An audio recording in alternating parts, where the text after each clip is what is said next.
Ready? Good afternoon, everybody, and welcome, Upamanyu. It's wonderful to have you here. So far, thank you. Okay. So with English August at 29, you burst upon the literary scene as this, fresh-voiced, self-aware Indian writing in English. And now, after 36 years and 8 books, the grass-smoking, masturbating, urban exile, Agastya Sen has turned into this deeply reflective Lorenzo Senesi. So, if you were ChatGPT, and I were to ask you in just one paragraph to tell us the journey of Upamanyu Chatterjee, Upamanyu Chatterjee from Agastya Sen to this deeply reflective Lorenzo, who has gone out, instead of exploring the underbelly of the IAS and the urban middle class Indian, has now become extremely reflective and has gone out into existential terrain, monastic life. So how did this happen? Remember your ChatGPT. When I was told that I'd have the honor of being talked to by Bachi, I said, to myself, I said, she's not going to read the book, but we are going to talk about Rahul Bose. So at some point we'll get down to it. Let me bore you with some factual details.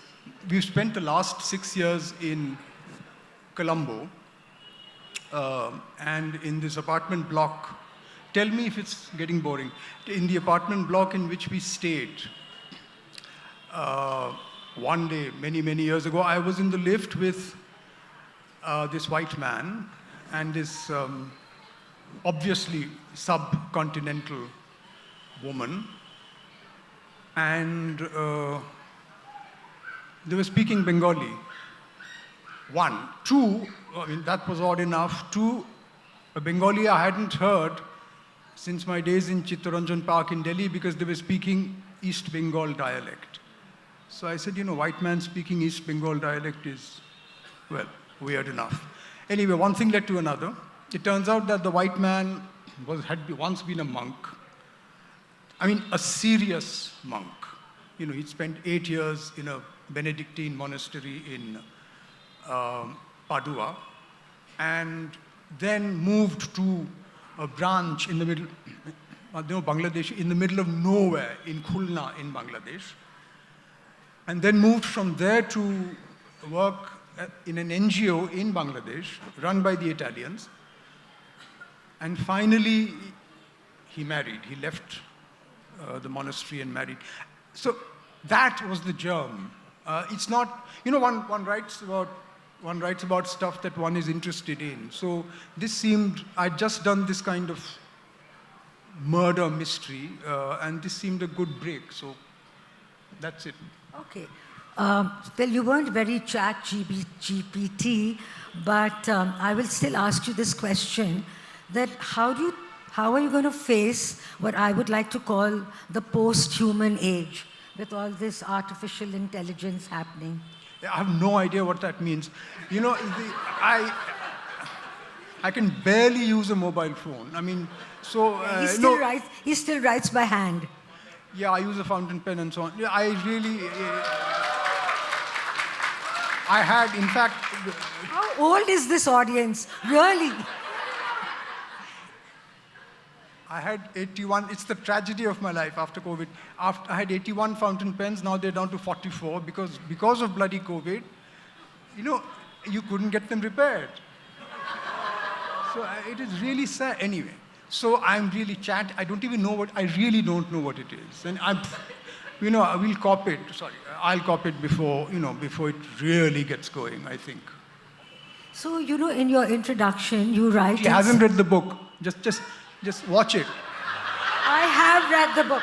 You want me to start quoting chapter and verse? You just open a page and say, I shall quote the first and the last. Okay. Well, let me tell you, Okay, since you started the subject, he has ruined the last 5, 10 days of my life because Shiny and all her wisdom has landed me with Upamanyu like 5 days earlier. I got the book 3 days earlier, and so this festival has been totally ruined for me. Okay. All right. Okay. Now, you write in your introduction that this is a true story, and like all true stories, it is a work of fiction. Now, can you explain? Yeah, well, it's in the book. So, In the sense that it's based on this friend's life, because the man in the lift became a good friend. But at the same time, you obviously have to concoct what was he thinking of, what did he eat on such and such date, what did he say to his son on the 16th of February 1977, etc. So that the moment you begin cooking up, and you also begin to add what is of interest to you. I mean, I had to cook up, for example, with his approval, I had to cook up what he read. Because, there's a limit to how many Christian fathers you can put in. I don't even know their names. You know what I mean? So, in fact, when I first sent him the draft, he said, I haven't read Saint Anselm, but I have read Saint God knows who. So I said, look, can we just stop this? Because, it's first going to be published in India, and, I don't see any sort of Indian reader freaking out at this unending list of obscure, of Christian theologians. So that's the work of fiction. I mean, in the sense that it's based on fact, but it's actually true. It's fiction. okay, but this is really, correct me if I'm wrong, but this is really your first book set entirely You're wrong. in an alien land. No, I'm just kidding. Okay. You're not cracking any jokes, so I said, what the hell, yeah? Listen, we're talking about Lorenzo, who has gone in search of the meaning of life, and you're going back to that Agastya Sen and behaving exactly it's like meant to him. be funny. The title is meant to be funny. Anyway, go on. All right, okay. Now, this is your first book in an entirely alien land, and like a proper land, not a land of the imagination. Now, there has really been this trend of globalized narrative in Indian writing. And, really, why do you think is the need? I mean, is it a conceit? Is it like Faye, to say, I can write entirely about a context that I don't belong to? Vikram Seth did it in Unequal Music. Salman Rushdie did it in the ground beneath her feet. And Jhumpa Lahiri, but Jhumpa, I think, now dreams in Italian, so we won't count her. And so, you haven't lived in Italy. So how did you really, and you've got these fantastic, very, very close descriptions. So how and why? WhatsApp. It's as I said, it's the story of his life.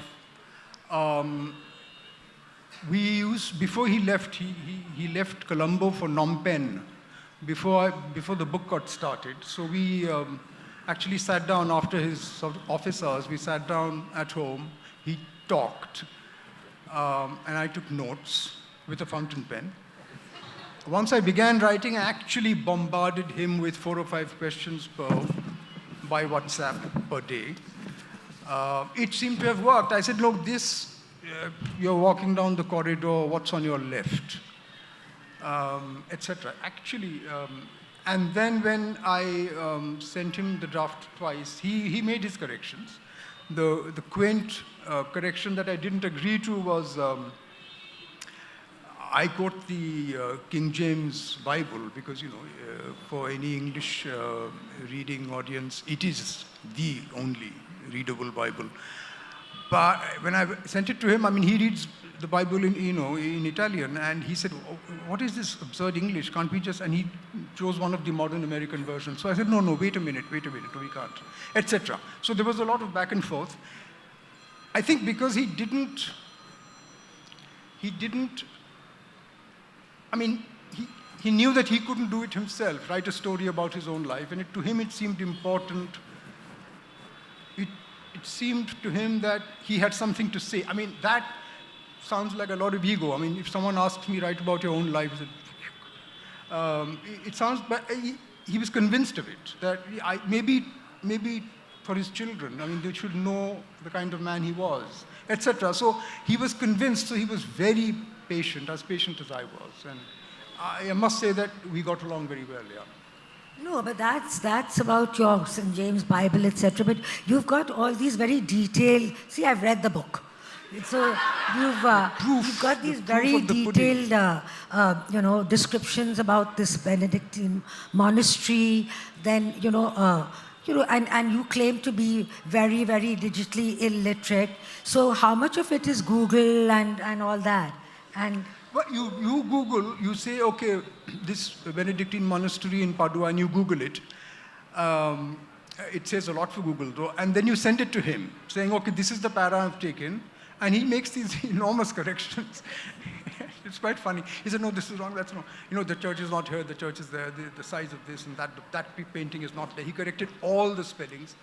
And then he sent it back to me. So that, a lot of back and forth. As I said, he was very patient, and I was very humble because I said, well, this is his domain. For Bangladesh, I was on more familiar ground. His wife helped enormously. He bounced the drafts that I sent to him through her.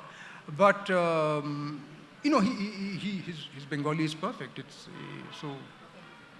So actually we have the imposter Upamanyu, because really the credit line of this book should be Fabrizio Senesi, but I hope the publisher is not here and we shall let it pass. Okay, now, when you talked about, there's a little bit more about on the same subject, that, then you've got into these really, really detailed descriptions about a lot of professions or activities, like the grape plucking and the wine making, the restoration of the old books, the life in, when he set up the whole physiotherapy laboratory, clinic, and then life taking care of geriatrics. So how much, you had to do a lot of research in that, right? They're true. The physiotherapy is his work, because he was actually, the only thing he retrained in was physiotherapy. So is the old book stuff. The thing is, the moment, what I did tell him though, was that, we can't just go on and on about, we can't just keep saying he prayed 7 times a day. Yeah. What else did you do? And then I said, okay, what else do you do in the monastery? And then he said, oh, we make wine and we make this. I said, that's wonderful. So give me all the details. So, for example, in his life, the winemaking and the restoration of old books would have taken less time perhaps than it does in the book. So I said, no, but that's worth expanding. And that's it. And then there's a lot of sort of back and forth. What? The arbora and the labora. Yeah, have I got it right? Arbora and labora, okay. Yeah. Right. Look, I'm showing off. I'm showing off to show that I've really read the book. People since are leaving. He challenged me to start with it. It's either you or me. Well, not much of a choice, but people are leaving. Okay. Now to come to your famous humor. Okay. You have used it as a tool to excavate, human foibles. Follies, really. You've used it as a weapon, really, to deflate and kill pomposity in every form. So, and he's got these fantastic, of course, Lorenzo, the book that it is, doesn't have the scatology that he has made his reputation on and sold his books on. But there is still this very dark, merciless kind of humor that flows through. And it's in these if you don't mind, I'll since you said you don't want to read, there are these lovely metaphors and similes, like there's this Father Sherwood, who he says looks like a football fan, the kind who gives the game a bad name. And then he's got Luca, also another father, who's driving like a local cat with several lives to throw away. And then there's this wonderful whole page of the dream that Lorenzo has very soon after he's been flung into this crazy, chaotic world of Khulna, where he sort of starts dreaming as if like they're angels, but instead of the angels, singing the heavenly choir, they're all behaving like Bangladeshi sellers and saying, Kola Aktaka, Kola Dutaka, and stuff like that. And so it's really fantastic. So tell me, these turns of phrase, these expressions, do they kind of just spring to you? Do they jump out of you? Or do you work on them? Or like, what's the process? Well, work on them, I think. Nothing jumps. It's a lot of work. But the Kola Aktaka, etc. Yeah, I must grant Fabrizio this. He was, even though he hasn't read, he says, a single book in his life, because fiction is a waste of time. But he was aware of what might interest a reader. And so I said, what are your impressions of, you arrive in Dhaka from Padua.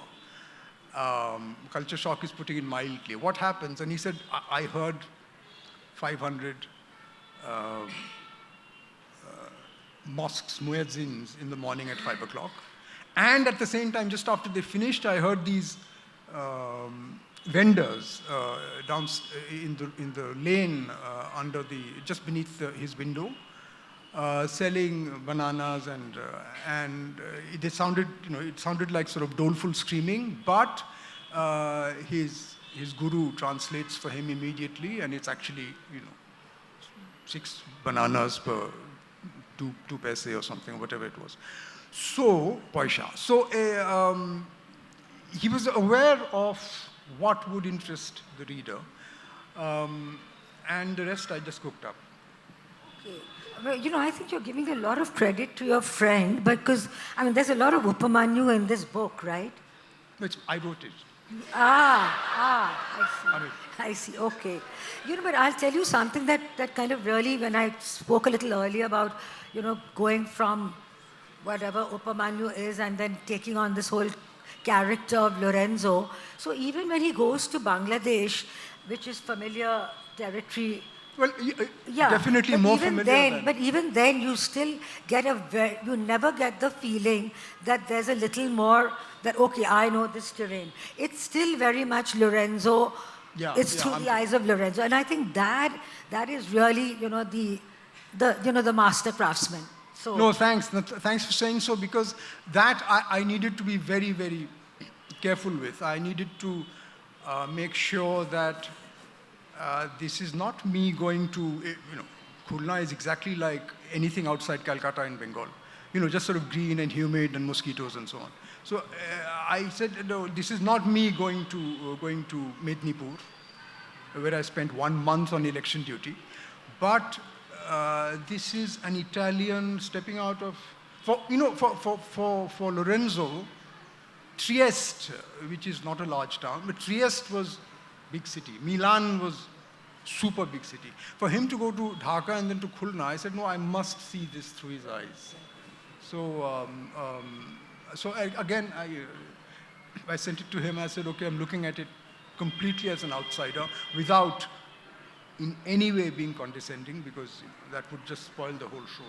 Yeah, and I really must say this, because, you would imagine that, okay, Upamanyu would be in more familiar territory, in Bangladesh, and so he could be a little bit more, critical and deflating and, use his famous dark, merciless humor. But he uses exactly the same kind of merciless humor when he's talking about the padris and, and there's that Italian, visa officer who's behaving. There's a lovely sentence where he says that, I should really find it, but it is where he says that this, this official comes in and spends a lot of time speaking, typically because everything that he's saying is totally unhelpful. So that, that's really a nice line. But again, with your humor, like, do you sometimes think that, this dark, and especially your scatological humor, not so much here, but in your other books, it kind of detracts from, or distracts readers from the seriousness of what you're trying to say? Well, it's not meant to because I'm always a little. I find humor is always welcome, even if it's sort of dirty. But yeah, but I couldn't. One reason was, he's going to read. He read the proofs twice. I couldn't sort of send him dirty jokes and things. So and it would really be out of place. So just wait for the next one. Okay, all right. Okay, fine. So, there's also this thing which I feel that there is at least in writing, there's such a thing called HIV, creative HIV, which is the humor immunodeficiency syndrome, which I think Indians suffer from both acutely and chronically. So do you think a lot of your humor goes or you might not get all the kind of readers that you could if you weren't in that space? I mean, Meaning I should be less funny, or? Well, I can only do what I like doing in the sense that I can't you want to. If I can include, though I'm very careful, perhaps more and more careful these days, because in good old English August. I was going, when I was writing it, I said, this is about a civil servant who's sort of jerking off. There's no girl, there's no plot. Why will people read this? So you just say you could just add as many jokes as you want. It'll help people to turn the page. Seems to have worked, but that, I'm getting older, I think. So yeah, the difference between being 29 and 65. True. Yeah, okay. Very true. All right. So we'll now come to reviews. So do you find that? Well, let's leave aside the bad reviews, if there are any. But fulsome praise, does it kind of does it overwhelm you? Does it put an extra burden on you if one might, you're compared to people like Rabelais and Swift. And so does that, to kind of adapt Milan Kundera, does it kind of impose on you the unbearable heaviness of being someone else? This, no, good reviews are always welcome. And bad reviews are horrible things. I mean, about that there can be no two opinions. But at the same time, one just gets old. One great advantage is that I can't read for too long on the screen. And nowadays, everyone just sends you emails and things. So, after a while, even if you say, oh, it's a bad review, I just don't even read it. What is of, interest? The reviews of Lorenzo, they've all been a little bewildered. But none of them has been sort of, this one sucks, None of them. I was quite taken aback. I said, oh, listen, this is not saying that this one sucks. I mean, which I find quite, it's as though, it's a bit like saying, this is not English August, yeah? What's going on? It's about a bloody boring monk. But, it's okay. And then so that was welcome. Have you ever been in the position where reviewers have read layers of meaning into your book which you never intended? I read one of English August, which was very, very sort of complex and heavy. It was so complex and heavy that I can't remember the details. But yeah, I said, okay, at least he's reading more into it than I ever intended, but charitably, so. Yeah, because I tell you, I mean, if I may speak a little about myself, that I remember being sort of at a panel, and we had this academic who had sort of done such a literary critique of a biography that I had written, that I fell off my seat. I said, did I really write all this? And then I took the liberty of quoting a piece of doggerel, which was, I dreamt last night that Shakespeare's ghost appeared for the civil service post. Shakespeare, I fear, did rather badly. 'Tis said he hadn't studied Bradley. And that's your English, yeah, so, yeah, right. And, well, anyway, so now to kind of come to translations.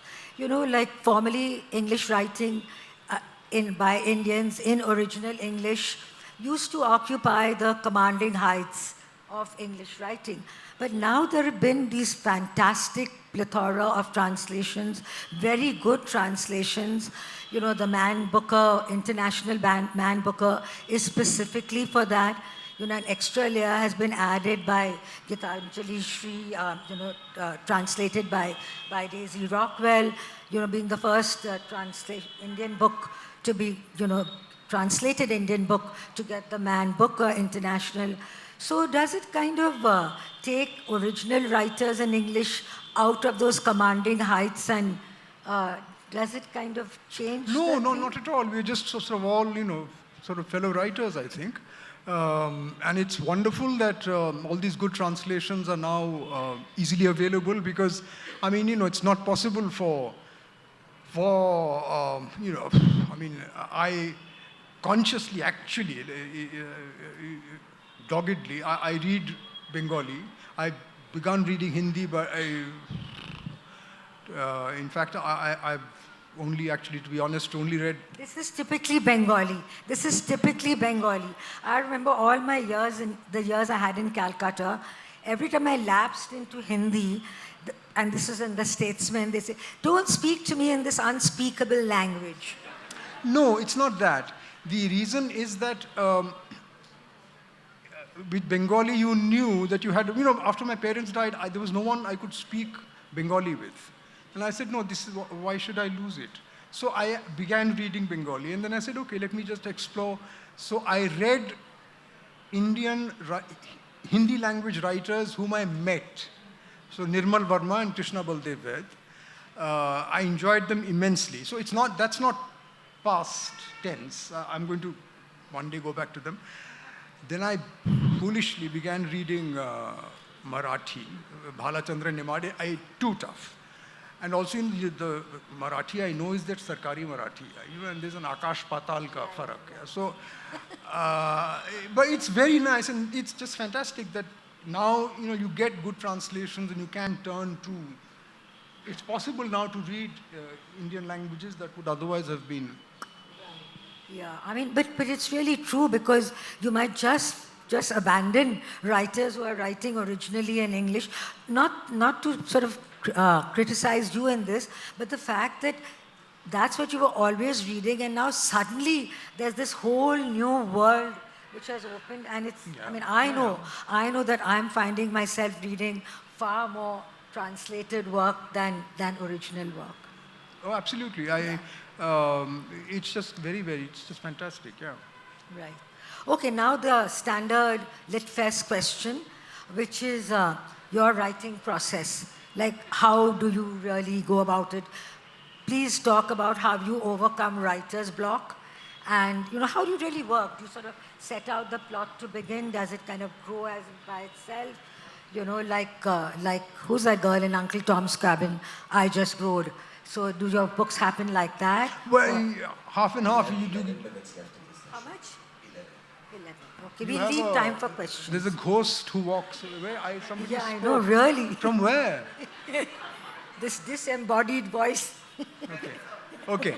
So, that's very frightening. So, no, this, yeah, so half and half, you do, you know, you sort of set out the structure and you say, this is going nowhere. Then you begin sort of constructing a para and say, this is going nowhere either. You know, and that's how you sort of get going. I just sit down every day. I can't sort of wait.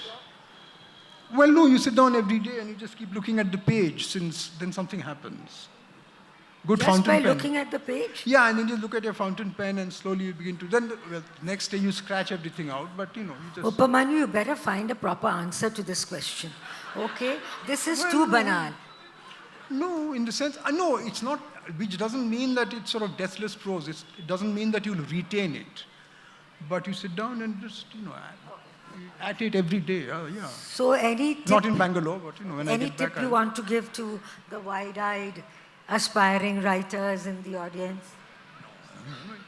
There are lots of sort of perfectly sort of full-fledged writers. Yeah. What do I have to say? Okay, so now that I'm going to leave time for questions, and so now that Lorenzo has found, you know, the meaning of not life in all caps, but his own life, what is Upamanyu now going to seek out? What's your next? Well, I've done a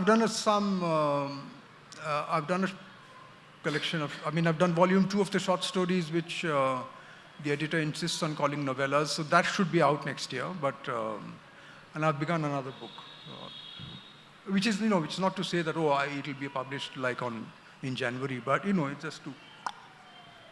Okay, so Upamanyu, as you know, has just won the JCB Prize, which is like the prize that carries the greatest award, greatest money prize, 25 lakhs. So 17 after taxes. Sorry, I missed that. 17.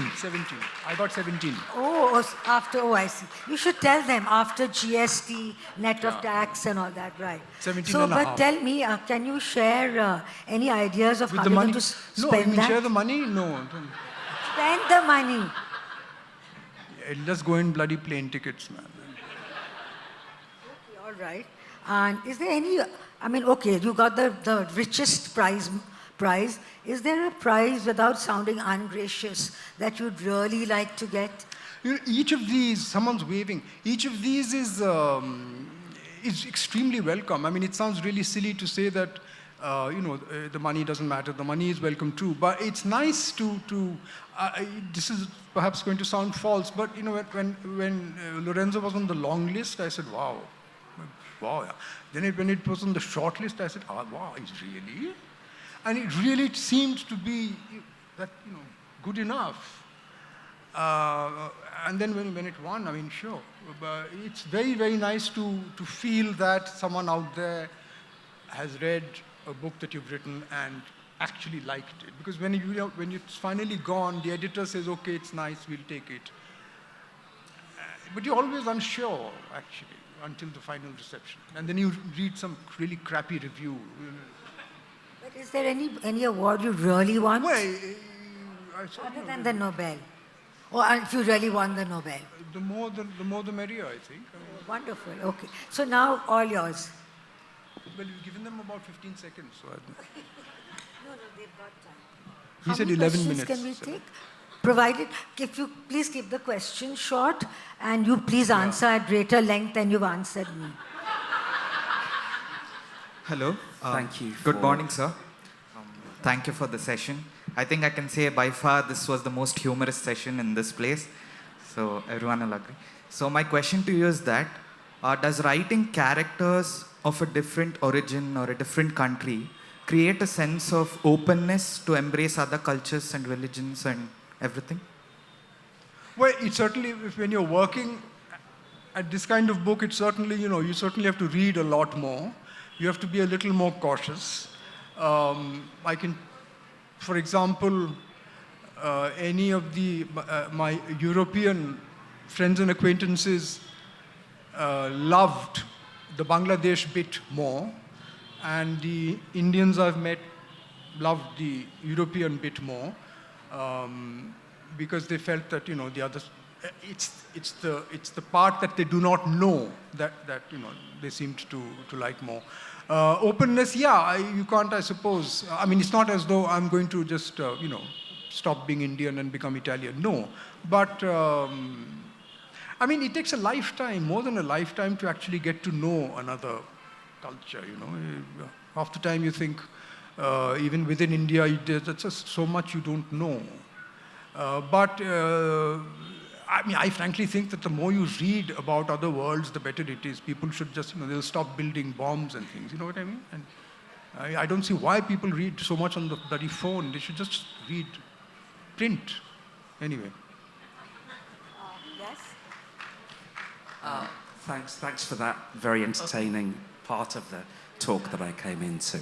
But a few years ago on the BBC, or BBC Radio, there was a piece about the argument as to whether or not writing in English for Indian authors was appropriate. And the counter-argument to that was that English is just another Indian language. Do you see writing in English as a political choice now?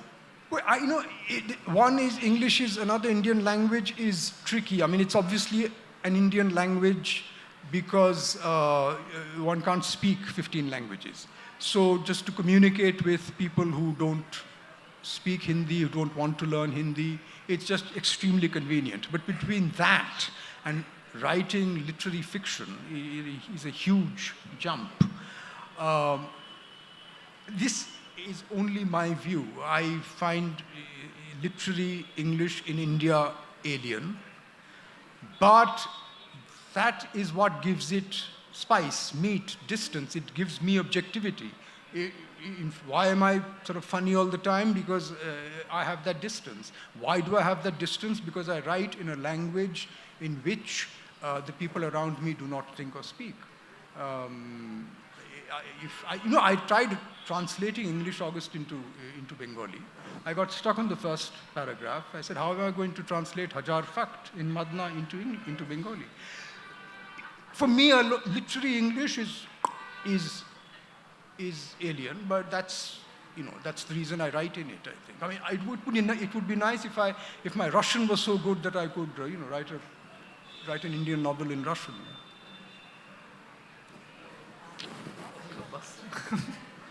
Okay, hi. +1 to this being the most humorous session so far. I haven't read the book because I discovered you today. I'll go read Lorenzo's Discovery of Meaning of Life. So the question is, what, according to you, is the meaning of life? Personally, subjectively, what do you think? Oh, in this... Yeah, read the book. In this, it's actually just this, it's meant to be funny, as I told Bachi. Meaning of life is a funny phrase, it's a cliche, so let's just write about a guy who actually goes down the religious path and then changes his mind and sort of is drawn back into life. But, one just gets older. That's just the meaning of life, I think. Does that mean there isn't any? Is that what you're saying? Want to take a follow-up question? Hi, I'm Abhishek. So, full disclosure, I'm just a big fan of you, and I just wanted to have a conversation, however brief. So from your days of English August, I just wanted to know that I see that novel being written as from a first-person narrative, and this one seems more to be vicariously written. And you said that even though you are saying that you're more of a Luddite in terms of technology, you have collaborated, right? So did it change something in the way you wrote this novel? And also at the same time, I know that it's boring to ask about English August all the time, but do you think something like that needs to be rewritten, or also will it fly in today's climate? Yeah, it's a very, very long question. I lost it midway. One, you put something of yourself into every book. At least I do. Otherwise, you wouldn't write it. Two, English August is certainly autobiographical, and the others are less so. But at the same time, it's, if I didn't find Lorenzo's quest meaningful, I wouldn't have begun it. I said, what a weird thing to do at the age of 22 to go off and join a monastery. I know, in fact, there's a good friend of mine who writes books, who joined the Ramakrishna mission. He's from Patna. And like a vulture, this is 22 decades ago, I jumped on him. I said, just tell me the story of your life. No, we can't, because I can't, because, when you join the mission, you cut yourself off from your past. I said, but no one can possibly cut himself off from his past. It's in your head. But anyway, he didn't. But here was this guy who was willing to talk about his experience. I said, I'd like to sort of follow the process. So, had I not been interested in that process, I wouldn't have written it. Don't think I answered. Well, it was a very long question, so